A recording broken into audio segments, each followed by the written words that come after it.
Ya, assalamualaikum warahmatullahi wabarakatuh. Waalaikumsalam warahmatullahi wabarakatuh. Kurang semangat ya Bapak Ibu, kita ulang lagi. Assalamualaikum warahmatullahi wabarakatuh. Waalaikumsalam warahmatullahi wabarakatuh. Oke, terima kasih ya Bapak Ibu sudah meluangkan waktunya hari ini ya dengan kesibukan masing-masing, yang punya anak, yang lagi hamil besar ya. Iya ya. Sudah meluangkan waktunya yang berharga ya datang untuk hari ini mendengarkan informasi dari kami. Ya sebenarnya sebagai bukan narasumber ya Bapak Ibu, tapi berbagi informasi ya apa yang kami dapatkan kami salurkan ke Bapak Ibu. Di sini saya memberikan informasi aksi nyata modul 1.4 ya tentang budaya positif. Lanjut. Nah, di sini Bapak Ibu ya ada beberapa materi yang ingin saya sampaikan terkait budaya positif. Yang pertama adalah perubahan paradigma belajar. Ya, perubahan paradigma belajar ini cara ngajar kita di kelas. Ya, yang kedua adalah disiplin positif. Yang ketiga, kebutuhan dasar manusia. Yang keempat, motivasi perilaku manusia. Yang kelima, posisi kontrol restitusi. Yang keenam, keyakinan kelas. Dan yang terakhir adalah segitiga restitusi. Nah Bapak Ibu, dari ketujuh materi ini akan kita laksanakan baik di kelas maupun di sekolah. Yang pertama kita belajar dulu perubahan paradigma belajar. Ya, perubahan paradigma belajar baru. Pelajaran dengan paradigma baru itu merupakan pembelajaran yang dirancang berdasarkan prinsip pembelajaran berdiferensiasi. Apa itu berdiferensiasi? Artinya pembelajaran sesuai dengan kebutuhan siswa. Siswa kita ini kan ada siswa yang kinestik, ya, audiovisual dan yang lain-lainnya. Kita harus belajar di kelas itu secara berdiferensiasi.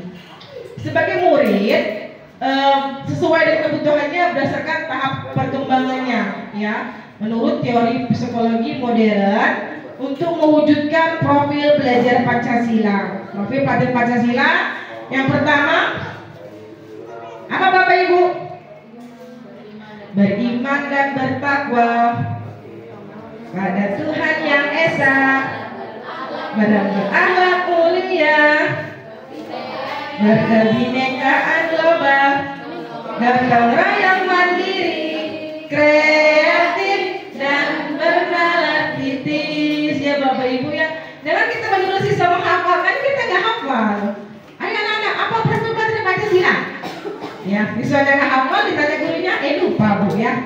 Jangan sampai Bapak Ibu, kita lanjut lagi.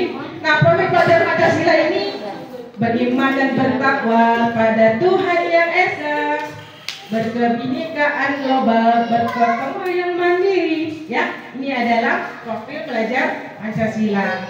Ya, Bapak Ibu, profil belajar Pancasila ini merupakan salah satu rencana kegiatan Menteri Pendidikan kita.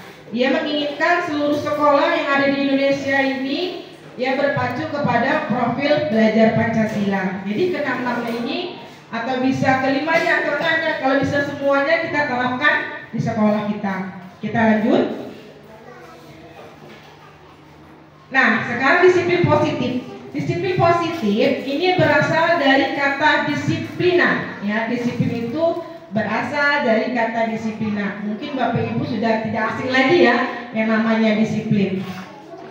Disiplin ini mengacu pada disiplin diri yang memiliki tanggung jawab apa yang harus dilakukan berdasarkan nilai-nilai yang diyakini. Bapak Ibu, kita sebagai seorang guru harus memiliki 5 nilai.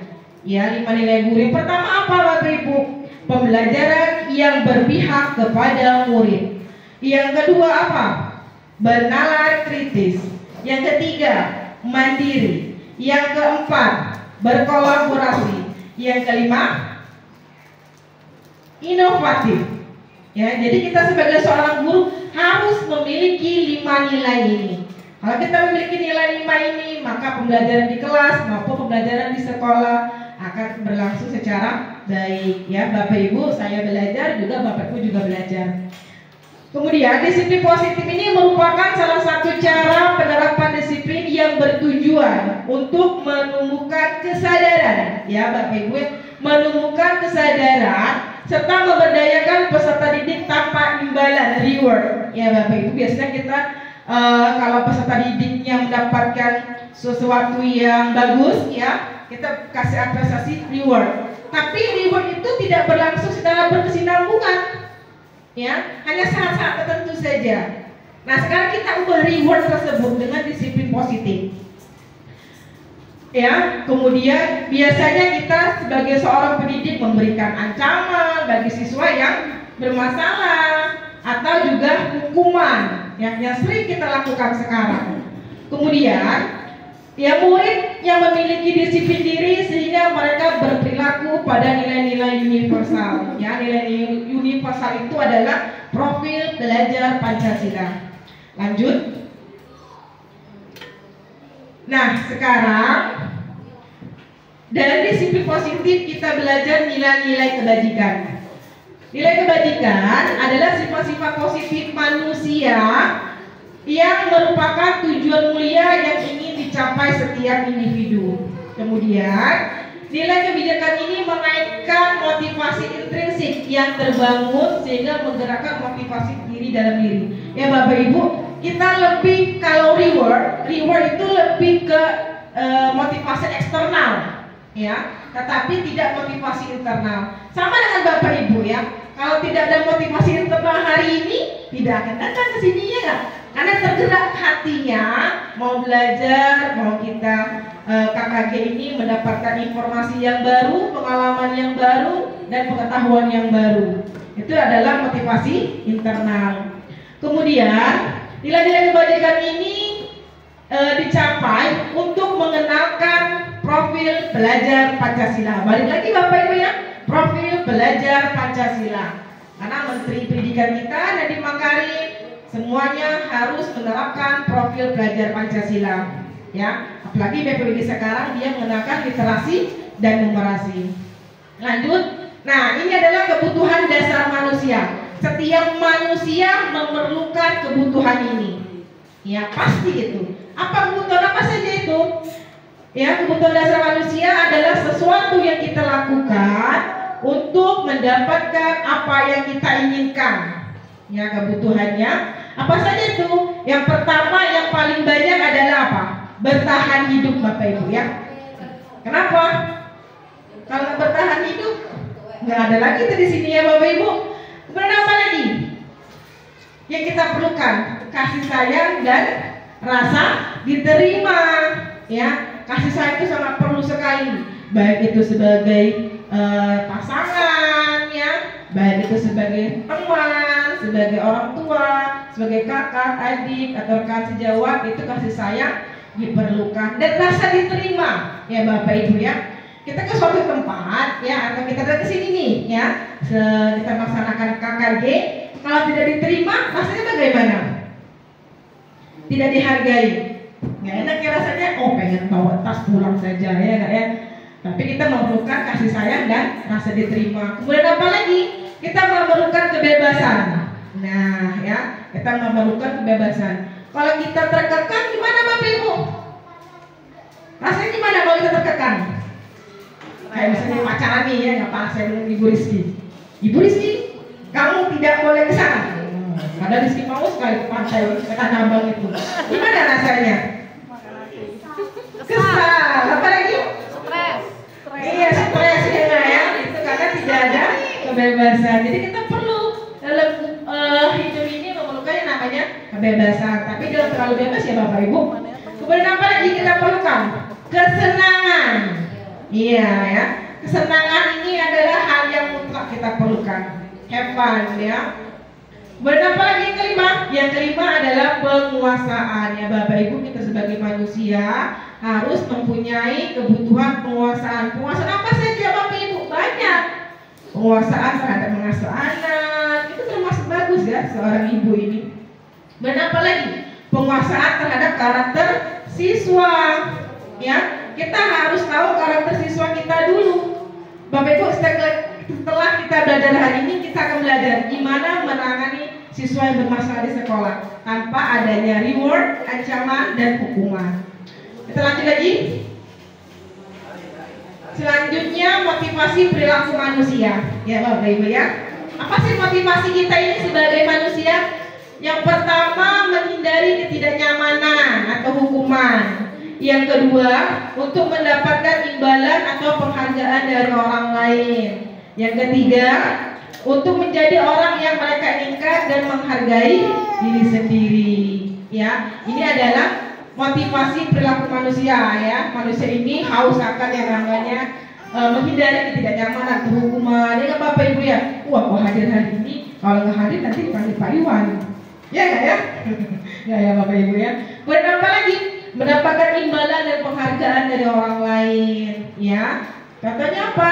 Jangan kan sebagai sesama rekan guru ya. Dengan siswa pun kita perlu penghargaan, bukan penghargaan sebagai imbalannya uang atau apapun, tapi saling menghargai. Kemudian yang ketiga adalah ya menghargai diri sendiri.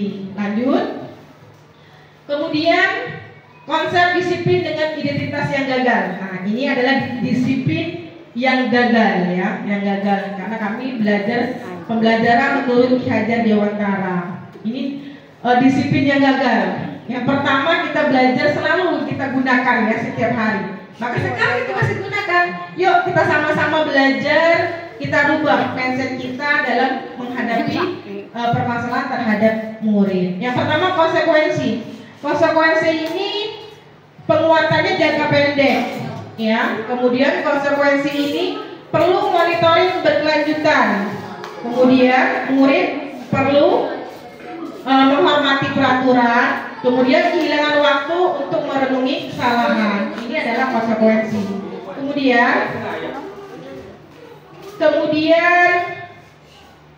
restitusi. Nah, sekarang kita belajar restitusi ya Bapak Ibu ya. Apa sih restitusi itu? Restitusi ini murid bertanggung jawab atas perilakunya. Ya, jadi kalau siswa melakukan kesalahan, dia bertanggung jawab apa yang mereka lakukan. Ya. Kemudian apa lagi Bapak Ibu? Fokus pada pemecahan masalah jangka panjang. Jadi kita bukan hanya sekedar hukuman, tapi kita fokus pada masalahnya. Oh, siswa ini tidak sekolah, apa masalahnya?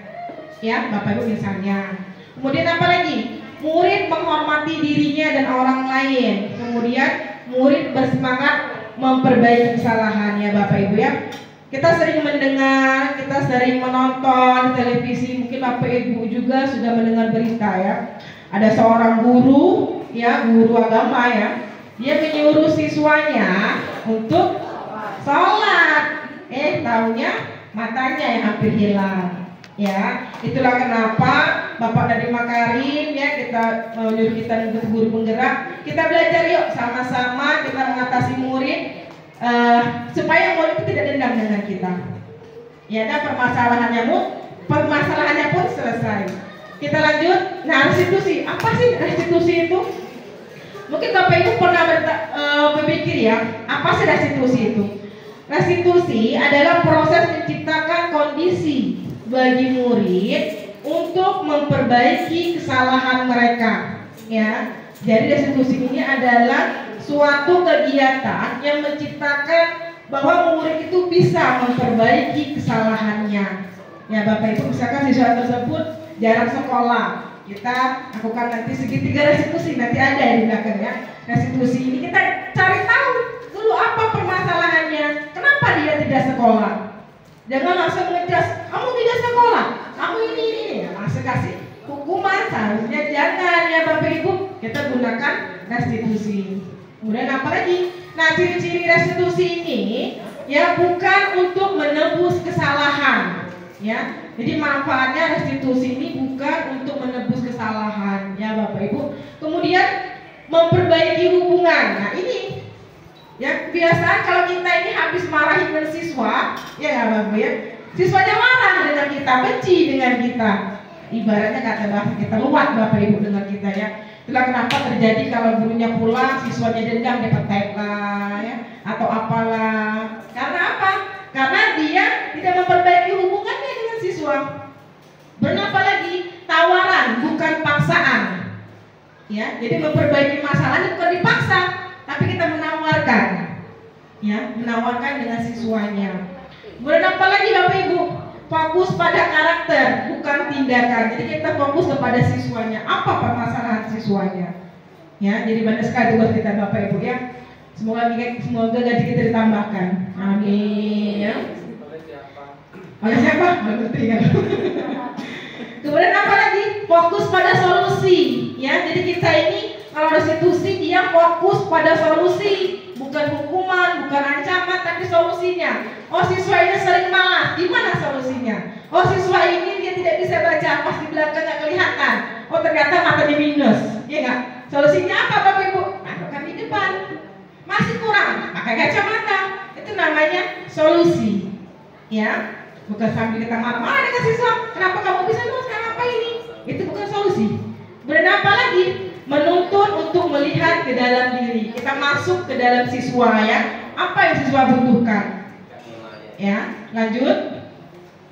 Kemudian perbedaan siswa tidak mengerjakan. Ini perbedaannya. Salah satu contoh yang sering kita alami ya, mungkin Bapak Ibu juga sering. Contohnya siswa tidak mengerjakan PR. Ya, ini salah satu siswa tidak mengerjakan PR. Biasanya kalau kita sebagai seorang guru memberikan hukuman apa itu? Guru menghukum murid dengan berdiri 10 menit depan kelas. Ini kebanyakan, ya nggak? Oke, anak-anak silakan kumpul PR-nya ke depan. Oh, si Anu, ya, tidak kumpul PR. Kamu ini nggak kumpul PR, ya? Berdiri depan kelas. Pernah Bapak Ibu seperti itu? Sering ya Bapak Ibu. Nah, sekarang kita ubah kemana itu ya. Kemudian apa lagi? Guru marah dan menjadi siswanya takut, ya enggak? Ya, berarti kita ngajar di SD. Lanjut lagi. Kemudian konsekuensi. Itu memberikan hukuman. Kalau memberikan dengan konsekuensi apa contohnya? Guru memberikan konsekuensi untuk menulis PR sebanyak 3 kali. Pernah Bapak Ibu? Pernah tidak menyuruh siswa yang tidak mengerjakan PR, kemudian dikasih konsekuensi kamu kerjakan sebanyak 2 kali lipat atau 3 kali lipat, bahkan 4 kali lipat? Tidak pernah ya. Kalau saya sering dulu Bapak Ibu ya. Sekarang kita berubah. Kalau dulu saya sering ya. Kalau tidak mengerjakan PR, 1 soal tidak kerjakan, 10 soal kamu kerjakan. Ya, itu konsekuensi. Sekarang kita ubah ya. Mungkin dari sering Bapak Ibu. Kemudian guru tegas dan menghormati peraturannya. Kalau konsekuensi ini gurunya berdasarkan peraturan sekolah. Kalau kamu terlambat, apa peraturan sekolah tertentunya? Dihukum apa konsekuensinya? Ya, atau membersihkan WC dan yang lain-lain. Itu namanya konsekuensi. Kemudian ada restitusi. Nah, ini kita ubah Bapak Ibu ya. Dari yang hukuman dan konsekuensi kita ubah ke restitusi. Nah, restitusi ini guru menanyakan keyakinan kelas dan membantu murid menyelesaikan masalah. Nah, Bapak Ibu, keyakinan kelas ini dibuat dulu. Yang pertama berasal dari adalah apa? Peraturan kelas. Contohnya, Bapak Ibu kan guru kelas ya. Contohnya apa peraturan di kelas? Tidak boleh makan di kelas. Tidak boleh makan di kelas. Apalagi peraturan di kelas? Tidak boleh ribut. Tidak boleh mengobrol. Apalagi peraturan di kelas? Tidak boleh mencontek. Apalagi peraturan di kelas?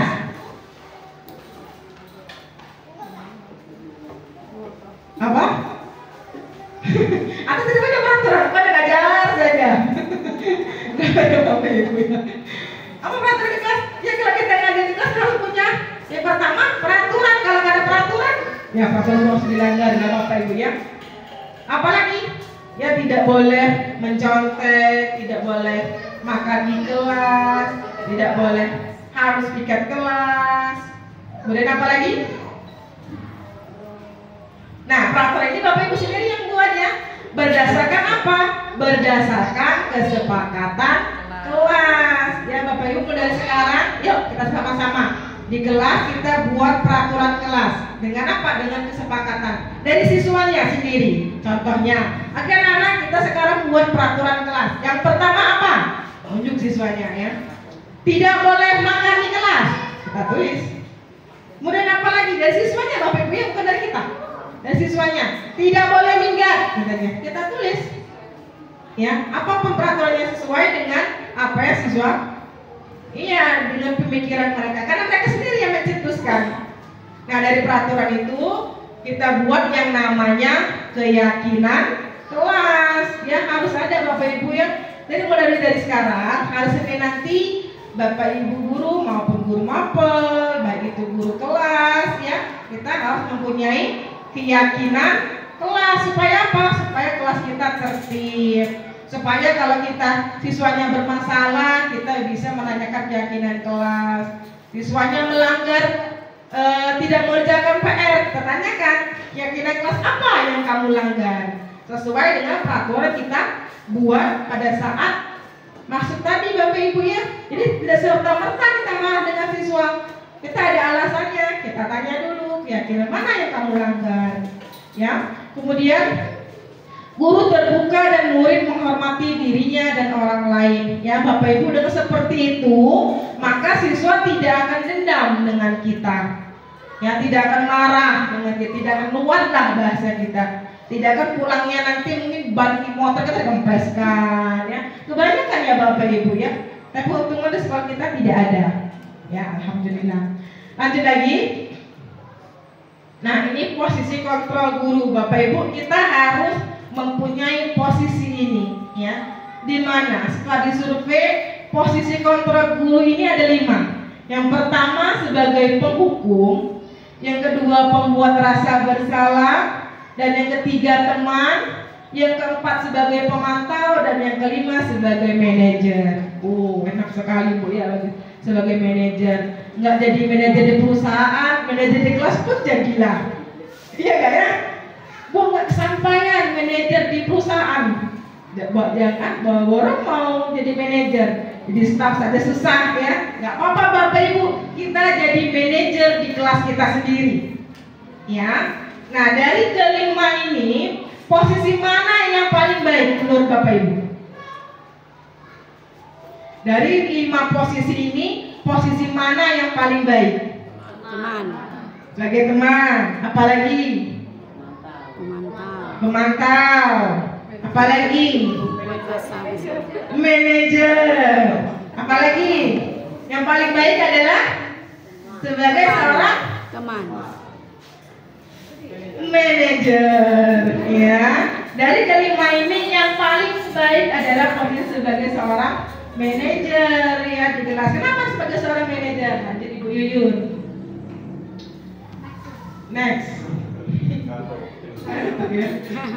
Nah, sekarang kita lihat posisi kontrol guru. Yang pertama dia sebagai penghukum ya. Kita ini sering, jangankan Bapak Ibu ya, saya pun dulu yang ngajar sering sebagai penghukum. Apalagi kita mayoritasnya kalau guru matematika itu Bapak Ibu ya sangat ya, pemarah, penghukum ya. Nah, ini sering lakukan. Yang pertama, kenapa sih? Apa yang dimaksud dengan posisi kontrol sebagai penghukum? Contohnya, siswa tidak memakai atribut lengkap saat upacara. Nah, kita terapkan nanti hari Senin ya Bapak Ibu ya. Kita sudah upacara Pak ya.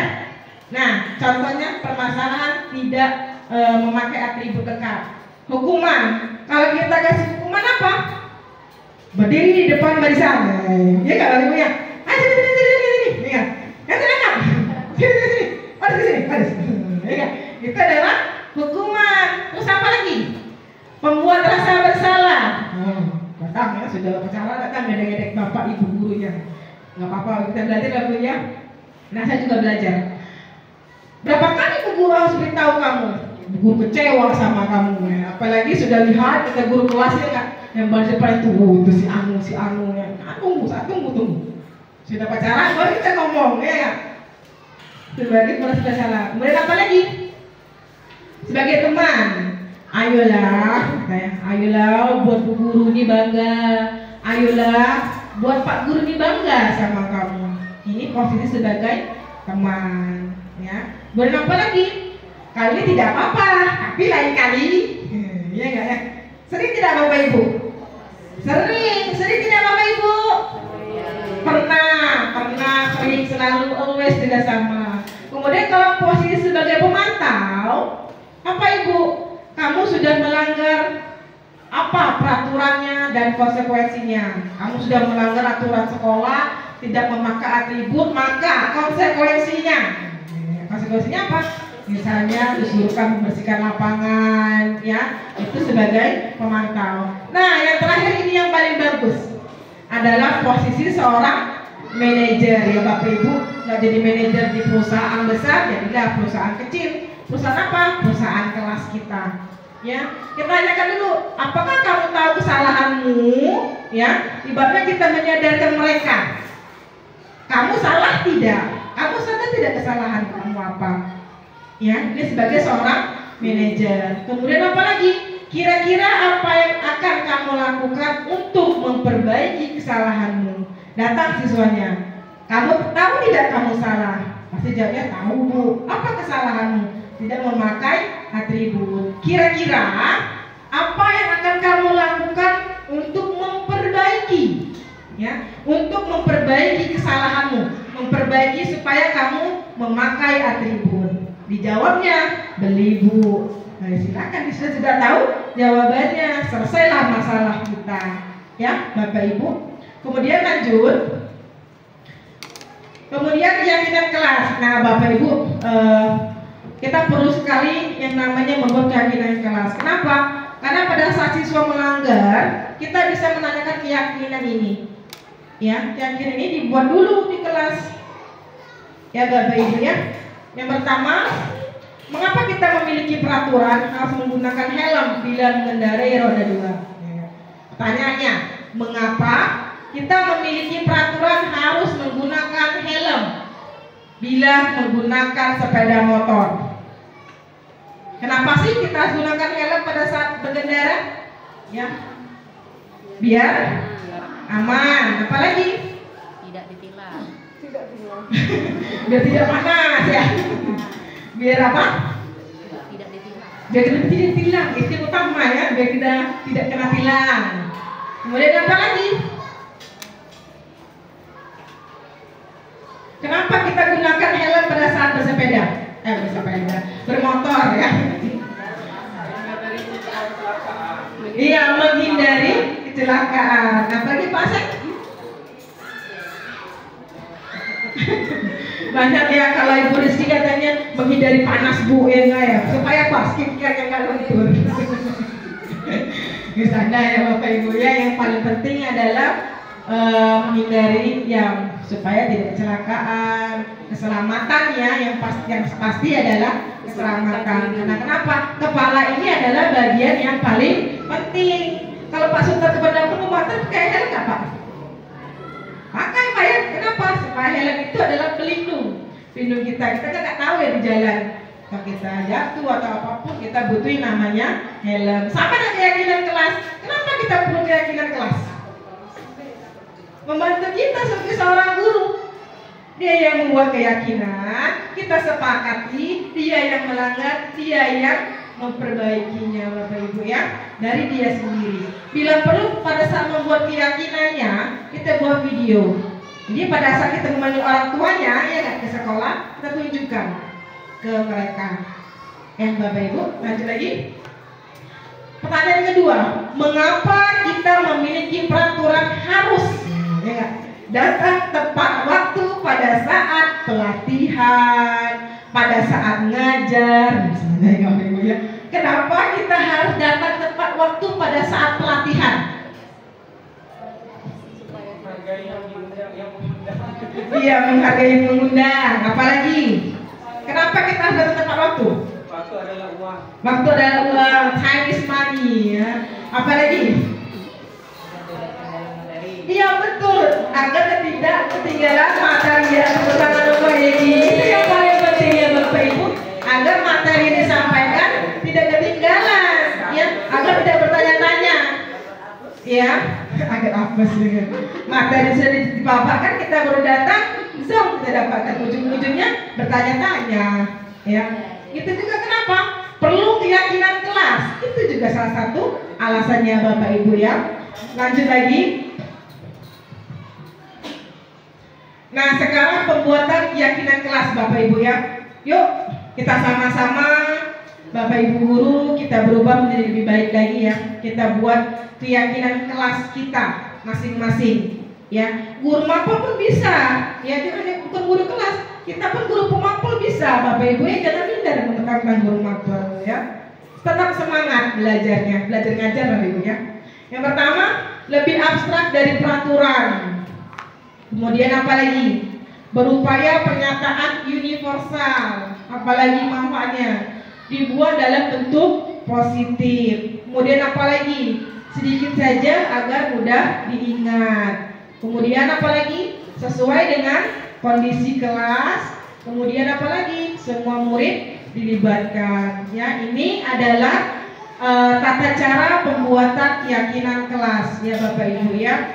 Kemudian tahapan segitiga restitusi ini ada 3. Yang pertama, menstabilkan identitas. Yang kedua, validasi tindakan yang salah. Dan yang ketiga, menanyakan keyakinan. Ini adalah tahapan segitiga restitusi ya. Ada yang ditanyakan sampai sini Bapak Ibu? Ada yang ditanyakan?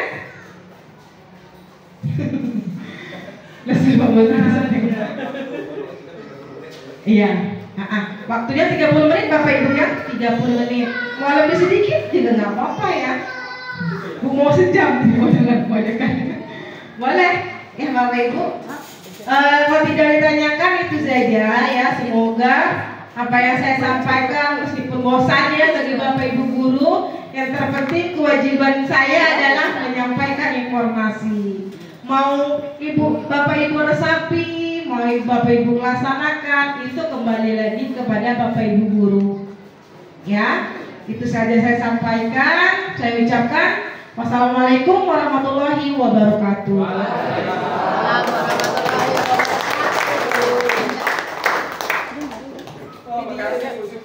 Saya dari dulu bagi file itu, Bu Binda. Assalamualaikum warahmatullahi wabarakatuh.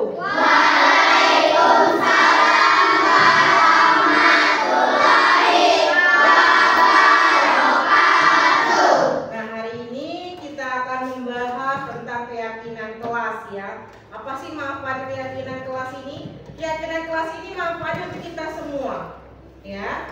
Jadi keyakinan kelas ini akan kita laksanakan setiap hari ya. Dimana keyakinan kelas ini kita buat secara bersama ya. Artinya kesepakatan kita semua ya, dibuat dari kelas 6B dan dari kelas 6B.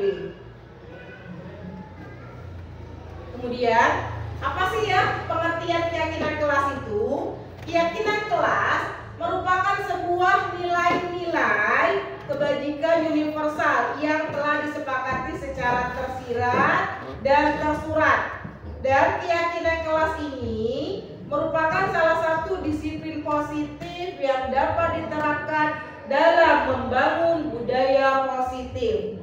Ya. Kemudian kalimat yang digunakan dalam membentuk atau membuat keyakinan kelas itu bersifat universal dan positif. Ya, jadi kita buat keyakinan kelas ini untuk membuat disiplin positif, dan disiplin positif ini merupakan salah satu budaya positif sekolah. Ya, jadi kita buat pertama adalah keyakinan kelas dahulu. Kemudian, Bu, apa sih tujuan kita membuat keyakinan kelas? Tujuan kita membuat keyakinan kelas yang pertama mewujudkan merdeka belajar. Ya, yang pertama kita mewujudkan merdeka belajar. Yang kedua mewujudkan disiplin positif. Ya, yang ketiga membentuk karakter positif. Dan yang kelima menumbuhkan adanya semangat belajar. Ya, jadi inilah tujuan kita membuat keyakinan kelas, dan kita lakukan setiap hari. Jika ada yang melanggar, Ibu akan menanyakan tentang keyakinan kelas. Ya, nanti kalian semua akan membuat keyakinan kelas sesuai dengan apa yang kalian inginkan di kelas ini. Apa sih yang kalian mau di kelas ini? Jadi kalian buat sesuai dengan kemauan kamu. Contoh misalnya ya. Contohnya, contoh keyakinan kelas. Ya, yang pertama disiplin. Misalnya kelas 6B harus membuat keyakinan salah satunya adalah disiplin. Kenapa kita harus membuat disiplin kelas 6B? Karena disiplin ini yang melaksanakan suatu tugas dalam kegiatan kelas. Misalnya apa Bu? Tidak terlambat datang ke sekolah, tidak terlambat mengumpulkan tugas, tidak terlambat masuk kelas. Itu salah satu dari disiplin. Bu, aku maunya kelas ini disiplin. Disiplin dalam arti apa? Semuanya harus disiplin. Dari datang ke sekolah, ya, dari disiplin pakaiannya. Kemudian apa lagi Bu? Disiplin dalam mengerjakan tugas dan yang lain-lainnya. Salah satu contoh disiplin, ya. Kemudian apa lagi Bu contoh keyakinan kelasnya? Iya, menyayangi, saling menghormati dan menyayangi. Salah satu contohnya apa Bu? Menyayangi semua guru, ya. Bu, aku yang ngajar aku sekarang Ibu Widarti, ya nggak ya?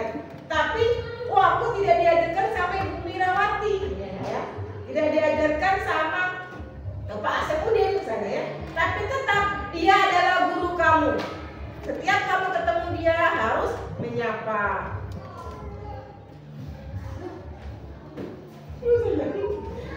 Aku lagi bikin kue.